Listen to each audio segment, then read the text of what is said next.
नमस्कार मंडळी, पुन्हा एकदा तुम्हा सर्वांचं आपल्या लाडक्या यूट्यूब चॅनलमध्ये मनापासून स्वागत आहे। हुकुमाची राणी ही या मालिकेचा आजचा भाग खूपच मनोरंजक होता।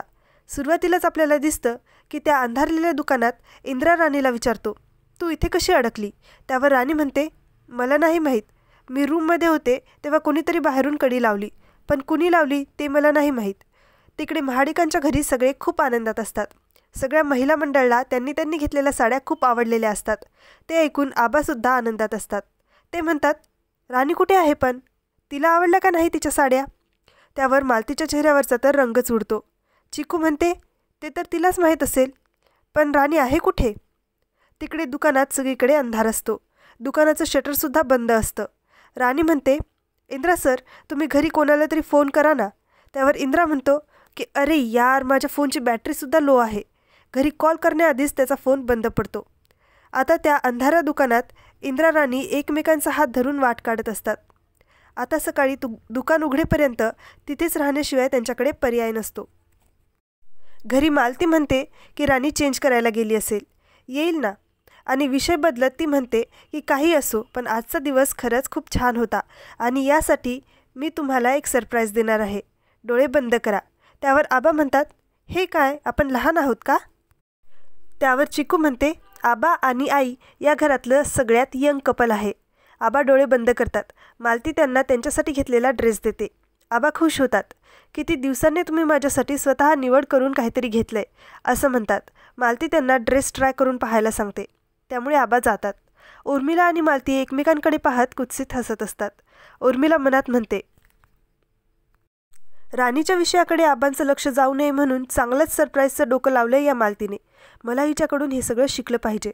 पण जाऊ दे, काटा मी काढला काय किंवा मालतीने काढला काय, काम झालंय ना, बस। तिकडे इंद्रा आणि राणी लाईटचं स्विच शोधून लाईट ऑन करतात।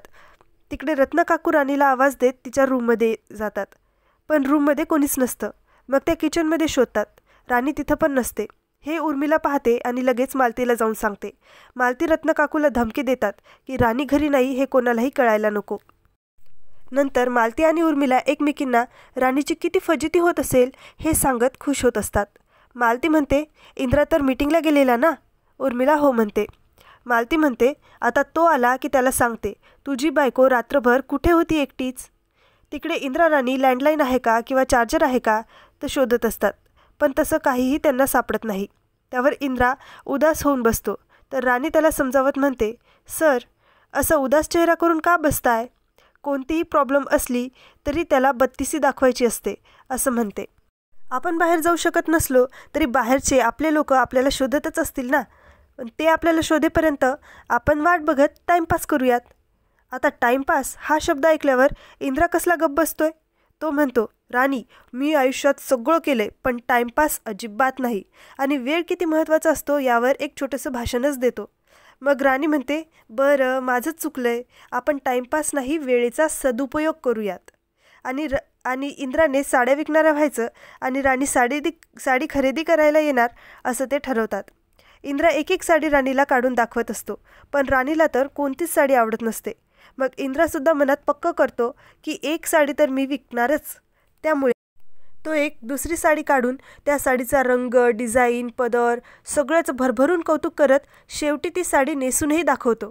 ती साडी इंद्राने इतक्या चमत्कारिक पद्धतीने नेसलेली असते की राणीला तर त्याला पाहून खूप हसू येत असतं। ती म्हणते, साडी घेईन मी, पण माझ्यापेक्षा तुम्हालाच जास्त छान दिसते ही साडी।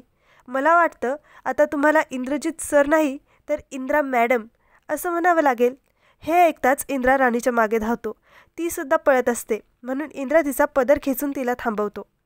मग राणी म्हणते, तुम्हाला भूक लागली असेल, इथे काही खायला मिळते का ते बघते। पुढील भागात आपल्याला असं दिसतं की राणी काळा चहा करते आणि त्यांना खाण्यासाठी बिस्किटसुद्धा सापडतात। तिकडे विक्रांत उर्मिलाला सांगतो की उद्याच्या पेपरमध्ये इंद्राची हत्या झाल्याची हेडलाईन असेल। तुम्हाला या भागाबद्दल काय वाटतं ते आम्हाला कमेंटमध्ये नक्की सांगा। पुन्हा भेटू उद्याच्या इंटरेस्टिंग भागाबरोबर। तोपर्यंत आनंदी राहा, काळजी घ्या।